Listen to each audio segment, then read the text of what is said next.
ऐसा उपाय है तो गुरुदेव से कहा कि गुरुदेव, तो गुरुदेव ने कहा कि भगवान शंकर की आराधना करो।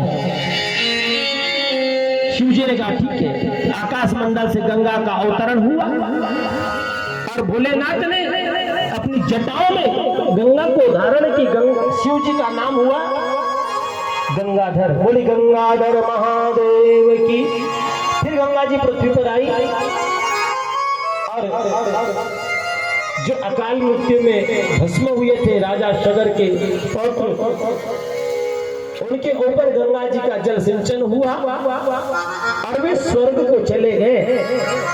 आज भी कभी आप गंगा सागर गए हो? बहुत सारे लोग गए होंगे, हाथ तो खड़ा कर लीजिए। गंगा सागर गए दादाजी के, एक बार जोरदार दादाजी के लिए ताली बजा दीजिए। दादाजी यहाँ से गए हैं, सबसे वयोवृद्ध शायद वही है यहाँ पर। आप भी गए, इधर बाबा जी भी गए हैं। कहा जाता है सारे तीर्थ बार बार क्यों इतनी भीड़ होती है, इतनी भीड़ होती है। आज तो साधन संसाधन का समय है।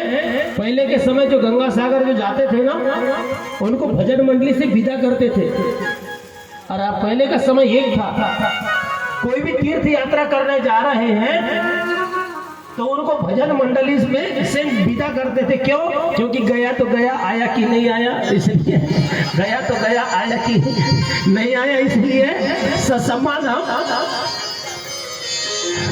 भैया यहाँ अभी भी परंपरा है, गए तो गए, आए कि नहीं आए करके भजन मंडली के साथ विदा करते। इतनी भीड़ आज भी सागर कपिल मुनि के आश्रम में जाने के लिए 14 जनवरी को रास्ता, क्यों बाबा जी सही ना, रास्ता दे देते हैं। और भागीरथ ने अकट प्रयास किया। क्यों? देखिए, एक प्रकार से आप देवताओं की पूजा नहीं करोगे तो चलेगा, लेकिन अपने पितरों का पूजन करना चाहिए। क्यों? क्योंकि पितरों का, पूर्वजों का रक्त आपके शरीर में चल रहा है, अपने माता पिता का तेज अपने शरीर में चल रहा है। देवताओं का पूजन न करोगे, एक समय पे चल जाएगा, लेकिन पितरों का पूजन होना चाहिए। जिनकी धनवर को आप खा रहे हो, खाना तो छोड़ो, जिनका रक्त आपके शरीर में है,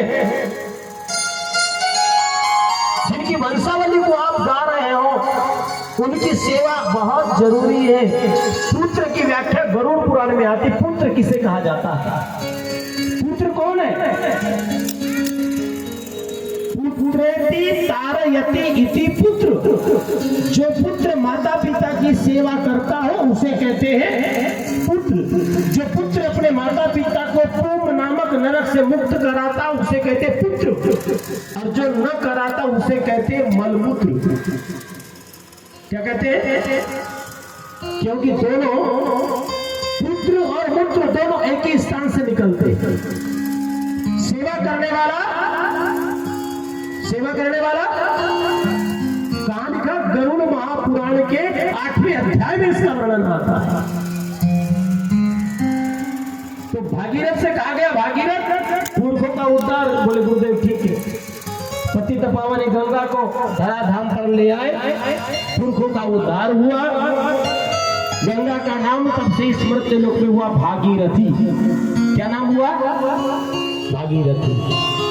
आज भी भागीरथी नाम उच्चारण होता है। कब होता है जानते हो? जब पति की मृत्यु हो जाती है तो पत्नी के नाम के आगे 2 शब्द लगा होता है, ग धा।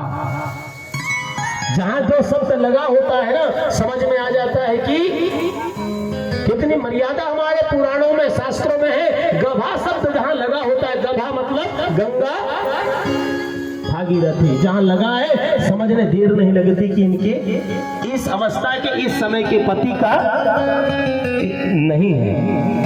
भागीरथी अथक प्रयास करने से गंगा का नाम भागीरथी। बोले भागीरथी मैया की हर हर गंगे, हर हर गंगे।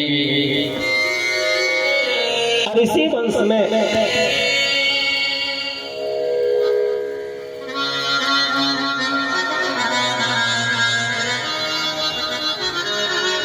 खटवांग हुए, दीर्घबाहु, रघु, उनके नाम से तो चौपाई बन गई है महाराज। रघुकुल रीति सदा चली आई।